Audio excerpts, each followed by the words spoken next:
একাদশ শ্রেণীর প্রাণপ্রিয় শিক্ষার্থীবৃন্দ, তোমরা লক্ষ্য করবে তোমাদের সকলকে স্বাগত জানাচ্ছি। আমি জয়তোষশীল সহকারী অধ্যাপক, বান্দরবান ক্যান্টনমেন্ট পাবলিক স্কুল ও কলেজ। প্রাণপ্রিয় শিক্ষার্থীবৃন্দ, লক্ষ্য করো, ইতিমধ্যে আমি তোমাদেরকে ইন্ট্রোডাক্টরি ক্লাস সহ 26টা ক্লাস প্রোভাইড করেছি। তবে ইন্ট্রোডাক্টরি ক্লাসটাতে আমি নাম্বারিং করি নাই, সেই জন্য এটা টেক্সটের লেকচার হিসেবে 26তম আর কি।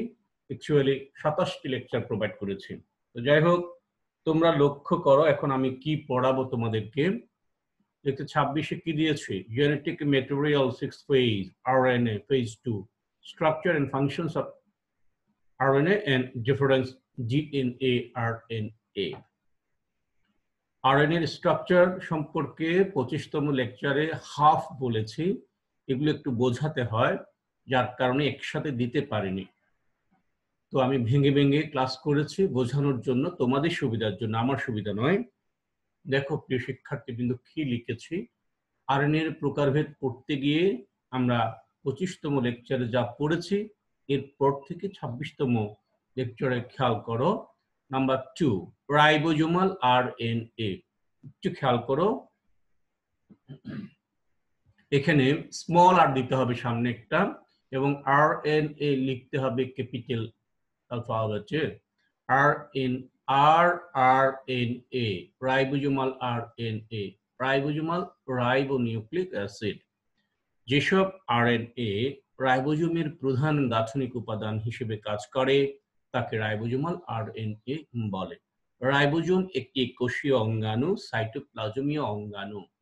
এই অঙ্গাণুর প্রধান কাজ তোমরা ইতিমধ্যে জেনেছ, প্রোটিন সংশ্লেষণ। আর সেই প্রোটিন সংশ্লেষণে আরএনএর ভূমিকা রয়েছে, আরএনএর ভূমিকা রয়েছে, এমআরএনএর ভূমিকা রয়েছে, টিআরএনএর ভূমিকাও রয়েছে। আরএনএ প্রধানত রাইবোজোমের গাঠনিক উপাদান হিসেবে কাজ করে এবং সেখানে বসেই প্রোটিন সংশ্লেষণে ভূমিকা রাখে। এমআরএনএ, মেসেঞ্জার আরএনএ, সেই মেসেঞ্জার আরএনএ কি করে? ডিএনএ থেকে, ডিএনএ ট্রিপলেট থেকে। ট্রিপলেটটা কি ইতিমধ্যে বলেছি, আরো একবার বলছি। ট্রিপলেট হলো ডিএনএ তে বিদ্যমান পরপর এমন 3টি বেস সিকোয়েন্স যারা জেনেটিক কোড ধারণ করে। এখানে জেনেটিক কোড এনকোডেড থাকে, গ্রথিত থাকে, নিহিত থাকে, এখানে প্রিন্ট করা থাকে। সেই তথ্যটা এমআরএনএ, মেসেঞ্জার, বার্তাবাহী, সংবাদবাহী, দূত, দয় দীর্ঘ উকার ত, সেই মেসেঞ্জার আরএনএ ডিএনএ ট্রিপলেট থেকে জিনগত তথ্য ক্যারি করে নিয়ে আসে। এমআরএনএ এর যেই 3টি বেস সিকোয়েন্স ডিএনএ থেকে তথ্যটা ক্যারি করে নিয়ে আসে, অর্থাৎ ডিএনএ ট্রিপলেটের সম্পূরক, তাদেরকে বলা হয় কোডন। আবার সেই কোডনের বিপরীতে টিআরএনএ তে 3টি অ্যান্টিকোডন থাকে, যেটা এমআরএনএ এর কোডন বেসের সম্পূরক, এটাকে বলা হয় অ্যান্টিকোডন। যাই হোক, ইতিমধ্যে এগুলো বলেছি, আরেকবার বলছি আর কি তোমাদের বুঝতে সুবিধা হওয়ার জন্য। তাহলে কি করে মেসেঞ্জার আরএনএ যে তথ্যটা নিয়ে আসলো, সেই তথ্য অনুযায়ী টিআরএনএ অ্যামিনো অ্যাসিডের ভান্ডার থেকে অ্যামিনো অ্যাসিডটা ক্যারি করে নিয়ে আসে এবং এমআরএনএর সাথে যুক্ত হয়। সেই এমআরএনএ আরএনএর সহযোগিতায়, রাইবোজোমের সহযোগিতায় কি করে? প্রোটিন সংশ্লেষণ করে। আর সেই প্রোটিনের মাধ্যমে জীবের চারিত্রিক বৈশিষ্ট্যগুলো ফুটে ওঠে, অর্থাৎ প্রকাশ পায়। ওই যে ডিএনএ থেকে এমআরএনএ প্রডিউস হচ্ছে এবং সেই এমআরএনএ তথ্য ক্যারি করে নিয়ে আসছে। ডিএনএ থেকে এমআরএনএ সংশ্লেষণ, এটার একটা নাম আছে, যদি ভুল না হয় খেয়াল করবা, টেক্সট বইটা খুলে দেখবা, ট্রান্সক্রিপশন। আবার সেই এমআরএনএ থেকে প্রোটিন সংশ্লেষণ যে প্রক্রিয়া, সেটাকে বলা হয় ট্রান্সলেশন। এগুলো আমরা পড়বো আরএনএ পড়া শেষ হওয়ার পর। তো আমি আশা করব এতটুকু বুঝতে পেরেছ। রাইবোজোমাল আরএনএ দেখো, আরএনএ। যেসব আরএনএ রাইবোজোমের প্রধান গাঠনিক উপাদান হিসেবে কাজ করে তাকে রাইবোজোমাল আরএনএ বলে। কাজ দেখো, আরএনএ প্রোটিনের সাথে যুক্ত হয়ে রাইবোনিউক্লিয় প্রোটিন কণা গঠন করে। এই রাইবোনিউক্লিয় প্রোটিন কণা বলতে রাইবোজোমকে বোঝানো হচ্ছে। রাইবোজোম নামক কোষ অঙ্গাণু সৃষ্টিতে অবদান রাখে, যার মাধ্যমে কোষে প্রোটিন সংশ্লেষিত হয়। যাই হোক, এই ফিগারটা খেয়াল করো, এটি একটি আরএনএ এর ফিগার। হয়তো আরএন, এটা মুখ্য নয়। এটা রাইবোজোমাল আরএনএ, ঠিক আছে, বাট তুমি এটাকে একটা আরএনএ হিসেবে কল্পনা করতে পারো। মনে রাখবে আরএনএ এক সূত্রক। তাহলে বলতে পারো এখানে দ্বিতন্ত্রী বলছি কেন, আসলে এই একটি সুতা সে নিজেই পেঁচ খেয়ে থাকতে পারে। এই যখন পেঁচ খাচ্ছে তখন এখানে মনে হচ্ছে দ্বিতন্ত্রী অবস্থা গঠন করেছে, আসলে এটা প্রকৃতপক্ষে দ্বিতন্ত্রী নয়। এরপরে আসো প্রিয় শিক্ষার্থীবৃন্দ, খেয়াল করবা মেসেঞ্জার আরএনএ, এমআরএনএ। ইতিমধ্যে ডিএনএ থেকে শুরু করে আরএনএ যেসব কথা আমি বলেছি সেই ক্লাসগুলো যদি তোমরা শুনে থাকো, আজকের এই লেকচারটা বুঝতে অসুবিধা হবে না, আর আমাকে খুব বেশি বোঝাতেও হবে না। এখানে একটা ধারাবাহিকতা রয়েছে এবং অবশ্যই ধারাবাহিকভাবে তোমাদের এই ক্লাসগুলো করতে হবে। মাঝখান থেকে একটা করলে কিছুই বুঝবে না। যেসব আরএনএ জিনের সংকেত অনুযায়ী প্রোটিন সংশ্লেষের ছাঁচ হিসেবে কার্যকর হয়ে নির্দিষ্ট অ্যামিনো অ্যাসিড অনুক্রম বাছাই করে সেগুলোকে এমআরএনএ বা বার্তাবহ আরএনএ বলে। এটা খেয়াল করো, এটি একটি এমআরএনএ, স্পেস সংকুলন হচ্ছে না বিধায় এটা আমি লম্বালম্বি দিয়েছি। খেয়াল করো 5 প্রাইমের ব্যাখ্যাটা একটু পরে দেব, আগেও দিয়েছি। লিডার, এটা লিডার এন্ড বা লিডার প্রান্ত, এটি হচ্ছে ট্রেইলার প্রান্ত। এই দেখো 3 প্রাইম ট্রেইলার প্রান্ত। মূলত এই 3 প্রান্তের কিছু বেস সিকোয়েন্স, যে এরা কোনো জেনেটিক তথ্য কোড করে না, ক্যারি করে না। এবং 5 লিডার প্রান্ত কিন্তু সেম, এখানেও এই যে বেস সিকোয়েন্স গুলো আছে, এরা কোনো জিনগত তথ্য বহন করে না যেটা বংশ পরম্পরায় স্থানান্তরিত হতে পারে, অর্থাৎ এরা নন কোডিং অঞ্চল। বোঝার জন্য কথাটা বলেছি, তার মানে এরা জেনেটিক তথ্য ক্যারি করে না। বাট এইখানে যে কোডিং অঞ্চল লিখেছে, এই কোডিং অঞ্চলটাই মূলত জিনগত তথ্য ক্যারি করে, যেটা ডিএনএ ট্রিপলেট থেকে তথ্যটা নিয়ে আসে। ডিএনএ ট্রিপলেটেই বংশগতি বিষয়ক তথ্যটা গ্রথিত থাকে, এনকোডেড থাকে। সেখান থেকে এই বেস সিকোয়েন্স গুলো ওই তথ্যগুলো ক্যারি করে নিয়ে আসে, এটাই কোডিং অঞ্চল। সুতরাং 5 লিডার প্রান্ত কোনো জিনগত তথ্য ক্যারি করে না, 3 ট্রেলার প্রান্ত কোনো জিনগত তথ্য ক্যারি করে না, শুধু কোডিং অঞ্চলটাই ক্যারি করছে। কেন এমআরএনএ? এটা যে সংবাদ ক্যারি করছে কার থেকে? ডিএনএ থেকে। তাই হলো এটা এমআরএনএ। তো এখানে একটা কথা বলছে অ্যামিনো অ্যাসিড অনুক্রম বাছাই করে। হ্যাঁ, এই কথাটা কেন বলছে একটু বলি।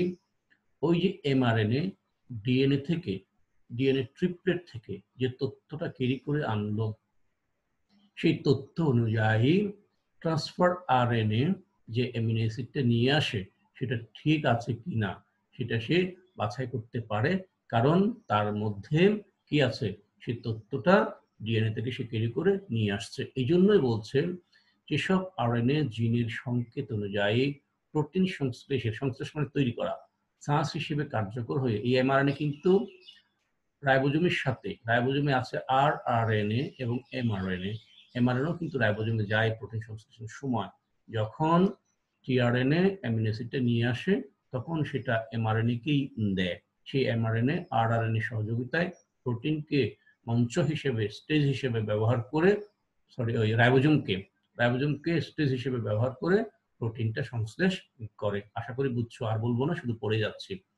যেসব আরএনএ জিনের সংকেত অনুযায়ী প্রোটিন সংশ্লেষের ছাঁচ হিসেবে কার্যকর হয়ে নির্দিষ্ট অ্যামিনো অ্যাসিড অনুক্রম বাছাই করে সেগুলোকে এমআরএনএ বা বার্তাবহ আরএনএ বলে। নির্দিষ্ট অ্যামিনো অ্যাসিড বলতে প্রায় 20 প্রকারের অ্যামিনো অ্যাসিড আছে, যারা বিভিন্নভাবে সজ্জিত হবে এবং এদের সজ্জা বিন্যাস অনুযায়ী প্রোটিনের রাসায়নিক ধর্ম গঠন চেঞ্জ হয়ে যায়, অর্থাৎ প্রোটিন বিভিন্ন রকমের, প্রোটিনের যে ভেরিয়েশন, এই অ্যামিনো অ্যাসিড গুলো তাদের পারমুটেশন কম্বিনেশন পদ্ধতিতে তারা যখন বিন্যস্ত হয়, এক একটা পলিপেপটাইড চেইন এক এক ধরনের ক্যারেক্টার ক্যারি করে, তখন সেই প্রোটিনটা আরেকটা প্রোটিন থেকে ভিন্নতর হয়।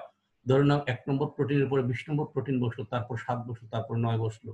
সেভাবে না বসে যদি 1 এর পরে 2 বসে, 2 এর পরে 5 বসে, 5 এর পরে 20 বসে, এইভাবে হলে অ্যামিনো অ্যাসিডের অনুক্রম যেরকম হবে সে অনুযায়ী কি হবে, পলিপেপটাইড চেইনটাও ভিন্ন ধরনের হবে এবং প্রোটিনটা ভিন্ন ধরনের হবে এবং জীবের ক্যারেক্টারে ভেরিয়েশন আসবে। এমআরএনএ যা ডিএনএ থেকে জেনেটিক কোড বহন করে নিয়ে আসে, ডিএনএ থেকে ট্রান্সক্রিপশনের মাধ্যমে এমআরএনএ সৃষ্টি হয়। এই কথাটা ট্রান্সক্রিপশন দেখো পরে আরো পাবা। ডিএনএ থেকে এমআরএনএ সৃষ্টির প্রক্রিয়াকে বলা হয় ট্রান্সক্রিপশন। এমআরএনএ এর 5 প্রাইম প্রান্তের এই 5 প্রাইম প্রান্ত কয়েকটি বেস কোডনবিহীন, বেস বলতে যে নাইট্রোজেনাস বেস, এই যেগুলো অ্যাডেনিন, ইউরাসিল, এটা যেহেতু আরএনএ এইভাবে আর কি, থাইমিন এরকম আর কি। এরপর দেখো আবার 3 প্রাইম প্রান্তের কয়েকটি বেস, এই যে 3 প্রাইম, এখন কখন 3 প্রাইম কখন 5 প্রাইম এটা বোঝার জন্য আগের ক্লাসগুলো খেয়াল করো। এই ক্লাসে বুঝতে হলে একটু অপেক্ষা করো, শেষের দিকে স্লাইডে আমি কিছুটা তথ্য সংযোজন করেছি সেগুলো বলছি।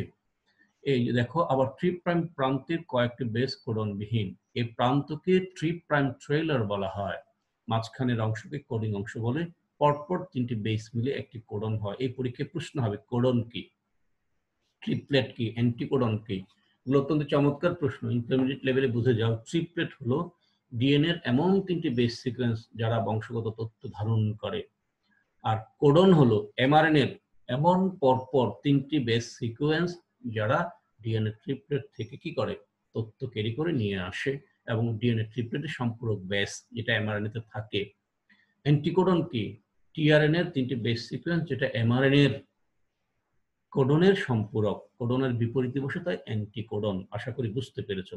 কাজ দেখো, নির্দিষ্ট প্রোটিন সংশ্লেষণের বার্তা নিউক্লিয়াস থেকে সাইটোপ্লাজমে বহন করে এবং রাইবোজোম ও টিআরএনএ এর সাহায্যে নির্দিষ্ট অ্যামিনো অ্যাসিড অনুক্রমে শৃঙ্খল বাছাই করে।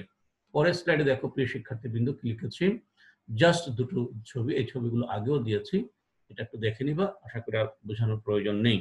দেখো অ্যামিনো অ্যাসিড, এটা হচ্ছে টিআরএনএ, এটা একটু বুঝাবো আমি, যদিও টিআরএনএ যখন পড়েছি সেখানে বুঝিয়েছি। এটা একটি সূত্রক, এই যে এটা কিন্তু একটি সূত্রক, এই যে একটি সূত্রক, এই সূত্রকটি নিজেই প্যাঁচ খেয়ে দ্বিতন্ত্রী অবস্থা প্রাপ্ত হয়েছে। এটা হলো 3 প্রাইম প্রান্ত, এটা হলো 5 প্রাইম প্রান্ত। 3 প্রাইম প্রান্তের বেস সিকোয়েন্স সবগুলো এরকম হবে এ সি সি, এবং এটা দেখো কখনোই এই যে এখানে যুক্ত হবে না। কেন যুক্ত হবে না? এটা হলো অ্যামিনো অ্যাসিড সংযুক্ত স্থান, এটা কখনো লুপ গঠন করা বা এভাবে দ্বিতন্ত্রী অবস্থা গঠন করা করবে না। কেন করবে না? এটা হলো অ্যামিনো অ্যাসিড সংযুক্ত স্থান। এটা যদি লুপ এভাবে চলে আসে তাহলে অ্যামিনো অ্যাসিড যুক্ত হওয়ার জায়গা হবে না। এই ধারাটা সবসময় এ সি সি এভাবেই হবে।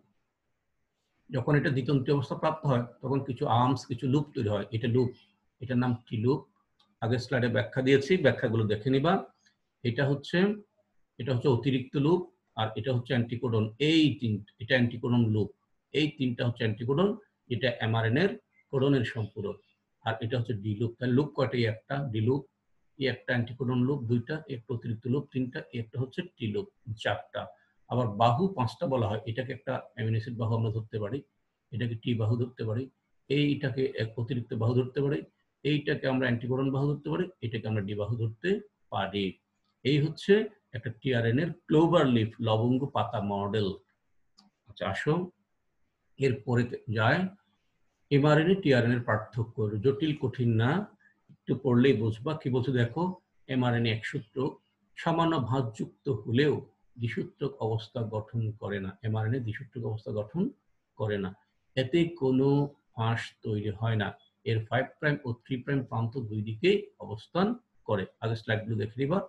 টিআরএনএ, ট্রান্সফার আরএনএ প্রাথমিকভাবে একসূত্রক, তবে ভাঁজযুক্ত হয়ে এবং পরিপূরক বেসগুলো যুক্ত হয়ে কোনো কোনো অংশ গৌণভাবে দ্বিসূত্রক হয়। এর আগের স্লাইডে আমরা দেখেছি। এতে একাধিক ফাঁস থাকে, 5 প্রাইম ও 3 প্রাইম কাছাকাছি থাকে, অবশ্যই এখানে দুই দিকে থাকে। এমআরএনএ এরা নিউক্লিয়াসে সৃষ্টি হয়ে নিউক্লিয়াস ও সাইটোপ্লাজমে অবস্থান করে। টিআরএনএ এরা নিউক্লিয়াসে সৃষ্টি হয়ে সাইটোপ্লাজমে অবস্থান করে। এমআরএনএ আকারে অপেক্ষাকৃত বড়, টিআরএনএ আকারে বেশ ছোট। তারপর দেখো এমআরএনএ এর কোডিং অঞ্চলে কোডন থাকে, টিআরএনএ তে কোনো কোডন থাকে না, বরং একটি অ্যান্টিকোডন থাকে, যেটা এমআরএনএ কোডিং এর সম্পূরক বেস সিকোয়েন্স নিয়ে গঠিত হয়। চলে আসো এইটা কেন দিয়েছি, এটা দেওয়ার, এটা কিন্তু আরএনএ এর কিছু নয়, এটা ডিএনএ এর স্ট্রাকচার। ওই যে 5 প্রাইম 3 প্রাইমটা বোঝানোর জন্য আগের ক্লাসগুলোতে যদিও বুঝিয়েছি, এখানে আরেকটু দিয়েছে। দেখো তোমরা জানো ডিএনএ দ্বিতন্ত্রে দুটি সূত্র, ধরে নাও এই একটি সূত্র, এই একটি সূত্র। এটা একটু বুঝলে আরএনএ ডিএনএ সবটাই বোঝা হবে। আমি একটু সময় গেলেও এটা একটু বোঝাতে চাচ্ছি। এই একটি সূত্রক, এই একটি সূত্রক, সূত্রক দুটি খেয়াল করে এন্টি প্যারালাল, পরস্পর বিপরীতভাবে সমান্তরাল। এরা একটি আরেকটির মতো নয়, তবে রাসায়নিক উপাদানগুলো একই রকম। এখানেও তোমরা অক্সিজেন পাবা, হাইড্রোজেন পাবা, নাইট্রোজেন পাবা, এই সূত্রকে এখানেও সেম পাবা, oxygen, carbon, nitrogen, hydrogen, phosphate এগুলোই পাবা।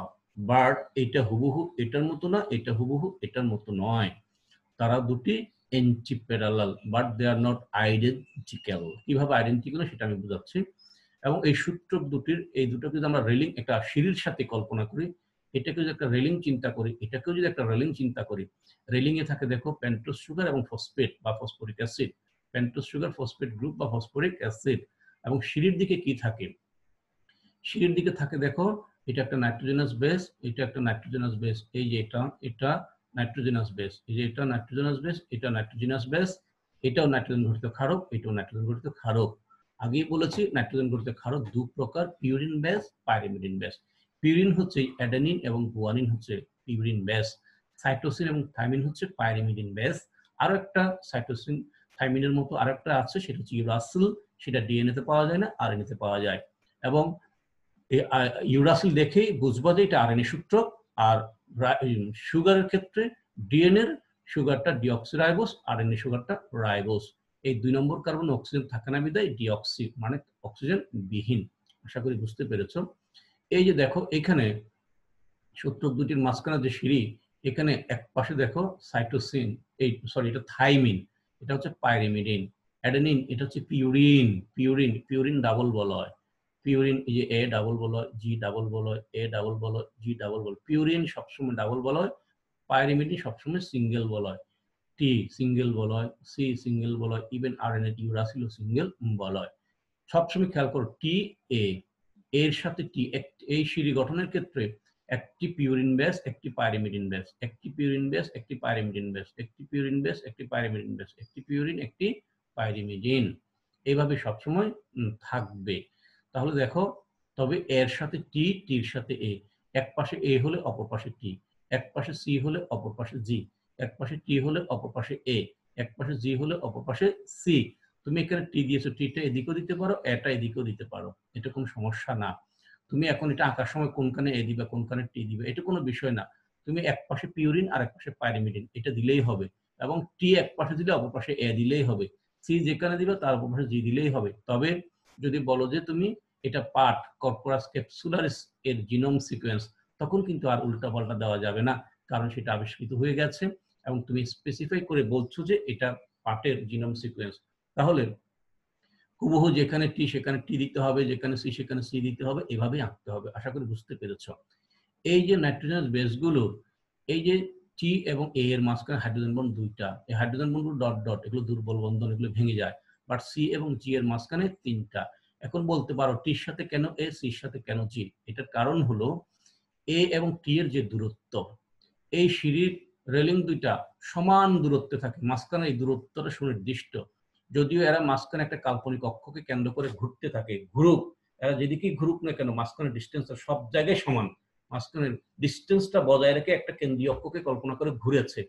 ঘুরতে গিয়ে এরা এক অপরের কাছেও আসেনি, দূরেও সরে যায়নি, ব্যাসটা সমান রেখেছে।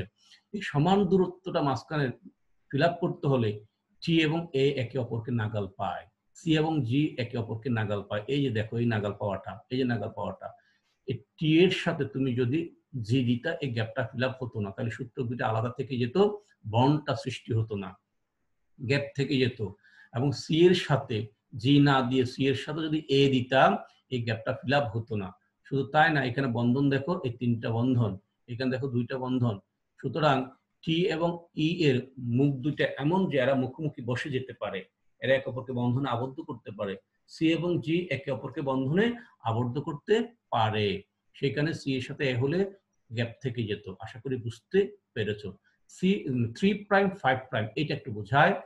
এই যে এটা হলো পেন্টোজ সুগার, এই পেন্টোজ সুগারে যেখানে নাইট্রোজেন বেসটা যুক্ত হয় সেটা হলো 1 নম্বর কার্বন। সেটাকে 1 নম্বর কার্বন ধরে তুমি ঘড়ির কাঁটার দিকে ঘুরো, 1 2 3 4, এইটা 5 নম্বর কার্বন, দেখেছো? এটা 5 নম্বর কার্বন, খেয়াল করেছো? তার মানে এই পেন্টোজ সুগারের 5 নম্বর কার্বন, এটা 5', এটা 5'। এরপর দেখো এই নাইট্রোজেনাস বেসটা এখানে যুক্ত হয়েছে, 1 ঘড়ির কাঁটার দিকে 2 3 4, এটা 5 নম্বর কার্বন। কথা বুঝতে পেরেছো? এইদিকে এই যে 5, এইটা 5'। তাহলে নিশ্চয়ই বুঝতে পারছো সূত্র দুটি অ্যান্টি প্যারালাল। 5 কার্বন মুখী, 5 প্রাইম মানে এটা 3 থেকে 5 প্রাইম কার্বন মুখী, আর এটা দিক থেকে হিসাব করলে 3 থেকে 5 প্রাইম, এটা এইভাবে কার্বন মুখী। বুঝতে পারছো তোমরা এই সূত্র দুটি অ্যান্টি প্যারালাল। শুধু তাই না, এই পেন্টোজ সুগারের অক্সিজেন ব্রিজটা দেখো কোন দিকে, এই পেন্টোজ সুগারের অক্সিজেন ব্রিজটা দেখো কোন দিকে, অর্থাৎ এরা পরস্পর বিপরীত মুখী। এই ফসফেটটা দেখো, এই ফসফেটটা দেখো, এই ফসফেট এখানে দেখো এটা 3 প্রাইম, এখানে দেখো এটা 5 প্রাইম। এই ফসফেট এটা দেখো 5 প্রাইম, এটা দেখো 3 প্রাইম। পরিষ্কার যে তোমরা দুইটা সূত্র পরস্পর অ্যান্টি প্যারালাল, এবং আশা করি 3 প্রাইম 5 প্রাইমটা বুঝতে পেরেছো। না বুঝতে পারার কোনো কারণ আশা করি নেই। এই যে 3 প্রাইম কোথায়, 3 প্রাইম এই যে 1 2 3, এটা যাক আশা করি বুঝছো। পরের স্লাইডে যাচ্ছি। এটা ডিএনএ, আরএনএ কিছুই না। এরপরে গেল আরএনএ প্রকারভেদের মধ্যে আমরা দেখলাম এমআরএনএ, টিআরএনএ, আরআরএনএ। এছাড়াও কিছু আরএনএ আছে যেটা বংশগতীয় আরএনএ বলা হয়। যেমন দেখো, যেসব আরএনএ কিছু ভাইরাস দেহে বংশগতি বস্তু হিসেবে কাজ করে তাকে বংশগতীয় আরএনএ বলে। এসব ক্ষেত্রে জীবদেহে ডিএনএ অনুপস্থিত থাকে। উদাহরণ টোবাকো মোজাইক ভাইরাস, টিএমভি। কাজ দেখো, প্রধান কাজ প্রোটিন তৈরি। কিছু ভাইরাস দেহে বংশগতি বস্তু হিসেবে কাজ করে। এছাড়াও আছে মাইনর আরএনএ, দেখো এমআই, এটাকে এম দিবা না, এম দিলে ওই যে মেসেঞ্জার আরএনএ হয়ে যাবে, এই জন্য একটু এমআই দিয়ে লিখো। Minor RNA. সাইটোপ্লাজমে আরএনএ ও নিউক্লিয় আরএনএ নামে কিছু ক্ষুদ্র আরএনএ রয়েছে যারা কোষে বিভিন্ন প্রোটিনের সাথে মিশে এনজাইমের কাঠামো দান করে। এরা মাইনর আরএনএ হিসেবে পরিচিত। কাজ দেখো, বিভিন্ন ধরনের এনজাইমের কাঠামো দান করা এবং এনজাইম হিসেবে কাজ করা। কি বলছো তাহলে? সাইটোপ্লাজমীয় এবং নিউক্লিয় আরএনএ নামে কিছু ক্ষুদ্র আরএনএ রয়েছে যারা কোষে বিভিন্ন প্রোটিনের সাথে মিশে এনজাইমের কাঠামো দান করে এবং এনজাইম হিসেবেও কাজ করে। এরা মাইনর আরএনএ হিসেবে পরিচিত। অত্যন্ত গুরুত্বপূর্ণ একটা টপিক নিয়ে কথা বলছি, ডিএনএ আরএনএ পার্থক্য। এটা তো পরীক্ষায় আসবে, এটা আনডাউটলি তোমরা ধরে নিতে পারো। ফিজিক্যাল স্ট্রাকচার দেখো, ডিএনএ দ্বিসূত্রক, পেঁচানো বা ঘুরানো সিঁড়ির মতো, এগুলো আমি আর বুঝাবো না, বুঝিয়েছি। আরএনএ একসূত্রক, শিকলের ন্যায়। রাসায়নিক গঠন, এতে ডিঅক্সিরাইবোজ সুগার থাকে। ডিএনএ এর পাইরিমিডিনে থাইমিন ও সাইটোসিন বেস থাকে। এতে থাকে রাইবোজ সুগার। আরএনএ এর পাইরিমিডিনে ইউরাসিল ও সাইটোসিন বেস থাকে। প্রকার দেখো, কার্যগত দিক থেকে ডিএনএ একই রকম হয়, কার্যগত দিক থেকে আরএনএ 5 প্রকার। 4 নম্বরে দেখো, অনুলিপনের মাধ্যমে নতুন ডিএনএ সৃষ্টি হয়। আরএনএ দেখো, নতুন ভাবে আরএনএ সৃষ্টি হয়, কোনো অনুলিপন হয় না। অনুলিপন হলো কোনো ডিএনএ কর্তৃক তার মতো আরেকটি ডিএনএ জন্ম দেওয়া। অবস্থান, ডিএনএ প্রধানত ক্রোমোজোমে থাকে, তবে কখনো মাইটোকন্ড্রিয়া এবং ক্লোরোপ্লাস্টেও অবস্থান করে। আরএনএ এর ক্ষেত্রে আমরা দেখতে পাচ্ছি ক্রোমোজোম, সাইটোপ্লাজম, রাইবোজোম ও নিউক্লিওলাসে থাকে। জিএনএ দেখো, প্রধান কাজ বংশগতির ধারক ও বাহক হিসেবে কাজ করে, নিয়ন্ত্রক হিসেবে কাজ করে। আরএনএ এর মূল কাজ হচ্ছে প্রোটিন সংশ্লেষণ। ডিএনএ এর ক্ষেত্রে বংশগত চরিত্র অবশ্যই বহন করে, আরএনএ সাধারণত ক্যারি করে না। কারণ যে একটা বংশগতীয় আরএনএ পেয়েছিলাম, যেটা কিছু কিছু মাইক্রোব বা অণুজীব, যদিও ভাইরাস জীবজড়ের মধ্যবর্তী অবস্থা, তারপর আমি অণুজীবটা বললাম, সাধারণত বহন করে না, কিন্তু কিছু কিছু ক্ষেত্রে করে, বিদায় সাধারণত শব্দটা এখানে বলা হয়েছে। নিউক্লিওটাইডের সংখ্যা ডিএনএ অনেক কম, আরএনএতে অনেক বেশি। মোটামুটি ইম্পর্টেন্ট গুলো দিয়েছি, তোমাদের টেক্সট বই দেখলে হয়তো আরো 2-1টা পেতে পারো, প্রয়োজন নেই। তবে এখানে আমি অনেক কিছু হয়তো বা সাইজ আপ করেছি, কোন সাইজ করেছি, মানে অনেকটা নোট আকার দিয়েছি। তোমাদের টেক্সট বুকটা দেখবা, টেক্সট বুকটা দেখে সেই টেক্সট বুকের আলোকে তোমরা পরীক্ষার জন্য প্রস্তুতি নিবে। এখানে অনেক সময় আমরা টাইপ করে থাকি, এই জন্য হয়তো কোনো কোনো তথ্য প্রিন্টিং মিস্টেক হতে পারে, একটা ওয়ার্ড, একটা শব্দ, একটা সংখ্যা মিসিং হয়ে যেতে পারে। এই জন্য কোনো ডাউট সৃষ্টি হলে টেক্সটটা দেখো এবং আমাকে ফোন করো। আশা করি ভালো আছো, সবাই ভালো থাকবে, সুস্থ থাকবে। Best of luck, thank you very much. তার আগে ছোট্ট হোমওয়ার্ক দিব। হোমওয়ার্ক দেওয়ার আগে এখানে বলে রাখি, 2টা ফিগার দিয়েছি, এগুলো আর বোঝাচ্ছি না, কারণ আমি এগুলো ইতিমধ্যে বেশ বুঝিয়েছি, তারপরে একটু দেখে নিবা। যাই হোক, সবাই ভালো থাকবে, সুস্থ থাকবে। হোমওয়ার্কটা হলো ডিএনএ আরএনএ পার্থক্য লিখো। Best of luck, thank you very much.